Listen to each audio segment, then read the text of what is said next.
बिस्मिल्लाहिर्रहमानिर्रहीम। Welcome to chemistry online class BSc 4th year applied chemistry. Applied chemistry में हम discuss कर रहे हैं चैप्टर इन्वायरमेंटल केमिस्ट्री और उसमें हमारा इन्वायरमेंटल केमिस्ट्री में हमारा टॉपिक है इन्वायरमेंट एंड इट्स सेगमेंट्स। ये हमने कल देखा था सेगमेंट्स। 3 सेगमेंट्स हमने कल देख लिए थे। कौन कौन से? हाइड्रोस्फीयर, बायोस्फीयर और लिथोस्फीयर। एटमॉस्फेयर जो था वो हमारा रह गया था, वो हम आज के लेक्चर में डिस्कस करेंगे। हाँ जी, एटमॉस्फेयर। एटमॉस्फेयर क्या है? ये है thin layer of gases around the earth. Earth की सरफेस का जो कवर है वो थिन लेयर ऑफ गैसेस है। इसको क्या बोलते हैं? एटमॉस्फेयर। ठीक है। एटमॉस्फेयर क्या करता है? मॉडरेट करता है किसको? टेम्परेचर अर्थ का जो टेम्परेचर है उसको मॉडरेट रखता है। ट्रांसपोर्ट करता है एटमॉस्फेयर एनर्जी कहाँ से? Away from the equatorial region, वहाँ से एनर्जी को अवे ट्रांसपोर्ट करती है। थर्ड, इसका फंक्शन क्या है?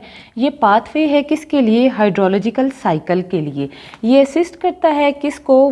वेपर की जो वेपर फेज मूवमेंट है उसको, उसके लिए पाथवे फ्राहम करता है किसमें? हाइड्रोलॉजिकल साइकिल में। ये तो थी जी इसकी इंपॉर्टेंस। अब हम रोल देख लेते हैं कि रोल क्या है। अगर हम देखें इन्वायरमेंट क्या है? प्रोटेक्टिव ब्लैंकेट है। ठीक है। ये क्या करता है? नर्चर करता है लाइफ को ऑन अर्थ। ठीक है। ये एनिमल लाइफ को प्रोटेक्ट करता है कहाँ से? Harmful effect of radiation from outer space. Outer space के जो हार्मफुल इफ़ेक्ट है रेडिएशन के, उनसे बचाता है। सेकंड पॉइंट क्या है? सोर्स है ऑक्सीजन का किसके लिए? रेस्पायरेशन के लिए, एनिमल्स के लिए। और सोर्स है कार्बन डाइऑक्साइड का किसके लिए? प्लांट्स के लिए, ताकि उनकी फोटोसिंथेसिस हो सके। ठीक है। प्लांट्स को क्या देगा? कार्बन डाइऑक्साइड फॉर फोटोसिंथेसिस, और एनिमल को क्या देगा? Oxygen for photosynthesis. ठीक है, ये सोर्स है। थर्ड क्या है? अगर आप देखो इसमें जो एटमॉस्फेयर है नाइट्रोजन भी पाई जाती है। अब ये क्या करता है? नाइट्रोजन फिक्सिंग बैक्टीरिया जो सॉइल के अंदर हैं वो इसको नाइट्रोजन फिक्स करते हैं एटमॉस्फेरिक को, और उसको नाइट्रोजन के जो कंपाउंड्स हैं वो बनाते हैं। ठीक है। इस तरह से नाइट्रोजन जो है वो एसेंशियल एलिमेंट्स बन जाता है। ठीक है, उन कंपाउंड्स का। और नाइट्रोजन इस फॉर्म में तो एब्जॉर्ब नहीं होगी, लेकिन नाइट्रेट और दूसरी फॉर्म्स जो हैं उसमें कन्वर्ट करते हैं नाइट्रोजन फिक्सिंग बैक्टीरिया, और उस फॉर्म में फिर वो एब्जॉर्ब हो जाती है सॉइल में। चौथा पॉइंट क्या है? कि ये कंडेंसर है। एटमॉस्फेयर क्या है? कंडेंसर है। कंडेंसर का मतलब क्या है? कि ये ट्रांसपोर्ट करता है वाटर को। कहाँ से? ओशन से। अगर हम देखें ओशंस पे क्या है? वाटर इवेपोरेट करके जाएगा और उसको कहाँ भेजेगा? लैंड पे। लैंड पे जहाँ पे वाटर वेपर की कमी है, फिर वो बारिश की शक्ल में ज़मीन पे जाएंगे। इसका मतलब क्या हुआ? कि एटमॉस्फेयर किस लाइक एक्ट कर रहा है? Condenser like. टेम्परेचर को भी रेगुलेट करेगा और कंडेंसर लाइक एक्ट करेगा। जो वाटर वेपर है उनको मूव करवाएगा कहाँ से? ओशन से किसकी तरफ? लैंड की तरफ। फिफ्थ पॉइंट है प्रोटेक्टिव फंक्शन है इसका।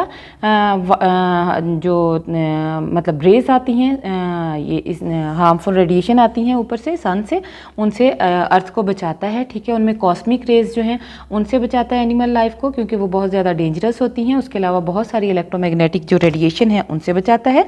अगर हम देखें तो ये जो एटमॉस्फेयर है ये अलाउ करता है 300 से 250 नैनोमीटर तक की जो रेडिएशन है उनको अलाउ करता है कि ये ट्रांसमिट हों एटमॉस्फेयर से। अब उसमें क्या आ जाता है? 300 में अगर हम देखें ये नियर अल्ट्रावायलेट, विजिबल और नियर आईआर रीजन जो है ये वो 300 से 2500 नैनोमीटर तक आता है। ठीक है। अब ये जो है अल्ट्रावायलेट जो 10 से लेकर 300 तक रेडिएशन है उनको ज़मीन तक नहीं आने देता, क्योंकि वो रेडिएशन अगर ज़मीन पे आएंगी तो वो बहुत ज़्यादा डैमेज काज करेंगी। ये उनको फिल्टर कर लेता है। इसका मतलब क्या हुआ? इन्वायरमेंट का क्या है? एटमॉस्फेयर का क्या है? प्रोटेक्टिव फंक्शन है। ये प्रोटेक्ट करता है किसको? एनिमल लाइफ को। उसके बाद अगर हम देखें 6 पॉइंट, उसमें क्या है? कि इंफ्रारेड रेडिएशन जो 800 से 2500 नैनोमीटर हैं वो बहुत सारी जो है वो एटमॉस्फेयर एब्जॉर्ब कर लेता है।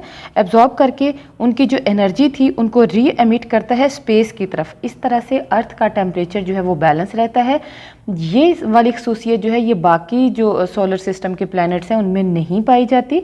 जिस तरह से मून है, सन है, उनमें नहीं पाई जाती। यही वजह है कि उनके टेम्परेचर जो हैं वो चेंज होते रहते हैं। लेकिन अर्थ के अंदर गैसेज हैं वो क्या करेंगी? एब्जॉर्ब करेंगी एनर्जी, आईआर रेडिएशन को। फिर वो जो एनर्जी है उसको री एमिट करेंगी किस में? स्पेस में।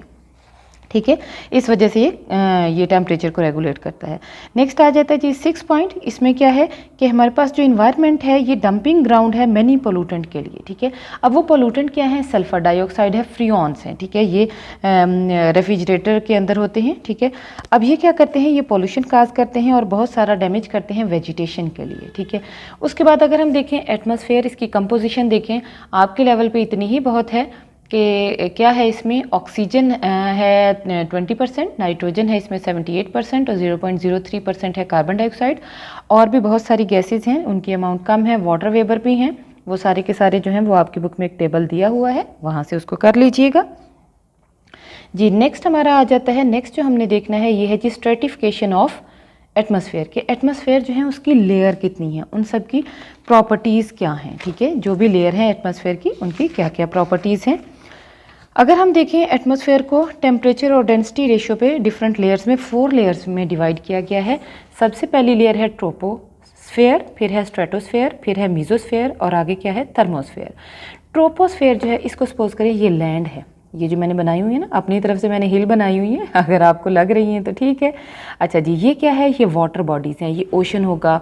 ठीक है, कोई लेक होगी, ये आगे क्या है, रिवर है, प्लेन ग्राउंड है, फिर आगे क्या आ जाएगा हमारे पास, हिल्स आ जाएंगी। ठीक है, रॉक्स आ जाएंगी, उसके बाद फिर प्लेन ग्राउंड आ गया। अब ये ऊपर क्या है, ये क्लाउड्स हैं। अगर हम देखें ट्रोपोस्फेयर है क्या, ट्रोपोस्फेयर जो है वो ज़मीन से 10 से 16 किलोमीटर तक का रीजन, ये मैंने लिख दिया है, 10 to 16 किलोमीटर तक का रीजन जो ज़मीन से है ये क्या कहलाएगा, ट्रोपोस्फेयर।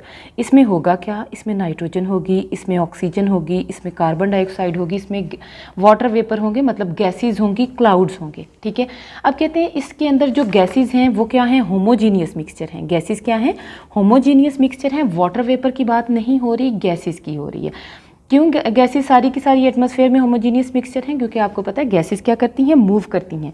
ठीक है, इनका मैस मूव करेगा एक जगह से दूसरी जगह, कंपोजिशन जो है वो पूरे एटमॉस्फेयर की क्या रहेगी, होमोजीनियस रहेगी। अगर हम वाटर वेपर की बात करें तो वाटर वेपर का थोड़ा डिफरेंट रोल है।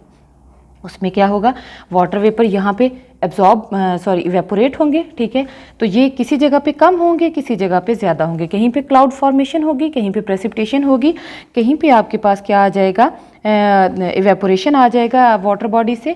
तो इसका मतलब है वाटर का कंटेंट जहाँ पे इवेपोरेशन होगी वहाँ पे ज़्यादा होगा। ठीक है, किसी जगह अगर प्रेसिपिटेशन हो रही है उसमें भी ज़्यादा होगा, बाकी जगहों पे कम होगा। तो वाटर वेपर हम कहते हैं कि ये इसका कंटेंट जो है वो चेंज होता रहता है। लेकिन गैसेस क्या बनाती हैं, होमोजीनियस मिक्सचर। ठीक है, उस सब की कंसंट्रेशन जो है वो उसी परसेंटेज में रहेगी। उसके बाद वो आगे मैंने टेम्परेचर लिखा हुआ है। टेम्परेचर जो है इनका डिक्रीज़ करता है जैसे ऊपर जाएंगे, जैसे ऊपर जाएंगे टेम्परेचर डिक्रीज़ करेगा। अगर आपको नज़र आ रहा हो -56 डिग्री सेंटीग्रेड है बिल्कुल ऊपर वाली लेयर का। जैसे जैसे हम नीचे से ऊपर की तरफ जाते हैं टेम्परेचर डिक्रीज़ होता जाता है। टेम्परेचर कितना हो जाएगा, -56 डिग्री सेंटीग्रेड। अब ये जो ऊपर वाली रीजन है ये कहलाएगी ट्रोपोपॉस। ठीक है, जिसमें टेम्परेचर कितना है, -56 है। अब यहाँ पे क्या होगा, जो भी वाटर वेपर आएगा वो आइस में कन्वर्ट हो जाएगा। इसका मतलब क्या हुआ, ये प्रिवेंट करती है वाटर वेपर को कहाँ जाने में, इस रीजन में। क्योंकि अगर वो इस रीजन में जाएंगे तो उनकी फोटो डिसोसिएशन हो जाएगी, वो हाइड्रोजन में कन्वर्ट हो जाएंगे, फिर यहाँ से भी सारी हाइड्रोजन इधर जाना शुरू हो जाएगी। ठीक है, ये था फंक्शन किसका, ट्रोपोपोस का। और ये फेज़ कौन सी है, ट्रोपोस्फेयर। सारी की सारी जो गैसेज हैं वो यहाँ पे पाई जा रही हैं, जो हवा चलेगी, जो भी वेरिएशन होगी वो यहाँ पे होगी। नेक्स्ट जो रीजन है ये कहलाता है स्ट्रेटोस्फेयर। स्ट्रेटोस्फेयर की लेंथ कितनी है, 16 से अबव और 50 किलोमीटर तक का रीजन। ठीक है, 17 किलोमीटर से लेके 50 किलोमीटर तक का जो रीजन है ये क्या कहलाएगा, स्ट्रेटोस्फेयर। स्ट्रेटोस्फेयर में क्या है, मेन ओजोन फॉर्मेशन है। क्या होती है, ओजोन फॉर्मेशन होती है। ओजोन कहते हैं सेंटर में कितनी होती है, 10 ppm। ppm stand for part पर मिलियन। ठीक है, अच्छा जी, अब ये जो रीजन है इसमें क्या करेंगे, एयरक्राफ्ट जो हैं ये मूव करेंगे। इसमें क्या मूव करेंगे, एयरक्राफ्ट्स जो हैं वो मूव करेंगे। अब यहाँ पे अगर हम देखें तो यहाँ पे टेम्परेचर इंक्रीज़ होगा। टेम्परेचर क्या होगा, इंक्रीज़ होगा जैसे जैसे ऊपर जाएंगे। ठीक है, वो किस तरह से, देखिए शुरू में टेम्परेचर कितना था, नीचे वाली लेयर में -56, अब कहाँ चला गया है, -2। मतलब क्या है, टेम्परेचर में इंक्रीज़ आई है। ठीक है, जैसे जैसे ऊपर की तरफ के। उसके बाद नेक्स्ट जो लेयर है ये कहलाती है जी, इसमें अल्ट्रावायलेट रेडिएशन जो है ये एब्जॉर्ब होती हैं स्ट्रेटोस्फेयर के अंदर और ये ओजोन की फॉर्मेशन में मदद देती हैं। जी, उसके बाद है मीजोस्फेयर। मीजोस्फेयर कितना है? ये 50 किलोमीटर 51 से लेके 85 तक का जो रीजन है ये क्या कहलाएगा? मीजोस्फेयर कहलाएगा। इसमें टेम्परेचर अगर देखिए, इसमें कहते हैं कोई भी एब्जॉर्बिंग स्पीशी नहीं होती, कोई गैस कुछ भी नहीं है, ठीक है। कोई भी रेडिएशन एब्जॉर्बिंग मटेरियल नहीं है, तो इसका मतलब इसका टेम्परेचर मज़ीद कम हो जाएगा। कितना हो जाएगा? -92 डिग्री हो जाएगा, ठीक है। अच्छा जी, उसके बाद है ये 85 किलोमीटर तक का रीजन जो है वो इसके अंदर आ जाता है, ठीक है। इसमें कोई भी एब्जॉर्बिंग स्पीशी नहीं है। अच्छा, उसके बाद नेक्स्ट आ जाता है जी थर्मोस्फेयर। थर्मोस्फेयर जो है ये सबसे ऊपर वाली है, 500 किलोमीटर तक ये रीजन है। अब इसमें देखें टेम्परेचर जो है वो कितना जा रहा है? 1200 डिग्री। इसका मतलब है टेम्परेचर बहुत ज़्यादा है, क्योंकि इसमें रेयर जो गैसेस होती हैं वो होती हैं और वो आयंस की फॉर्म में कन्वर्ट हो जाती हैं, और इसमें जो हमारे पास रेडिएशन एब्जॉर्ब होती हैं वो 200 नैनोमीटर तक होती हैं, और ये बहुत ज़्यादा हीट कर देती हैं और टेम्परेचर बहुत ज़्यादा बढ़ जाता है, ठीक है। ये तो थी जी हमारे पास एटमॉस्फेयर की जो 4 लेयर हैं, ठीक है। इनमें जिसमें हम रह रहे हैं वो क्या है? ट्रोपोस्फेयर। ट्रोपोस्फेयर से आगे जिसमें ओजोन है वो स्ट्रेटोस्फेयर। स्ट्रेटोस्फेयर से नेक्स्ट मीजोस्फेयर, और मीजोस्फेयर से नेक्स्ट क्या है? थर्मोस्फेयर। यहाँ तक का था आज का आपका लेक्चर। इंशाल्लाह अगले लेक्चर में मुलाकात होगी। अपना ख्याल रखिएगा। अल्लाह हाफिज़।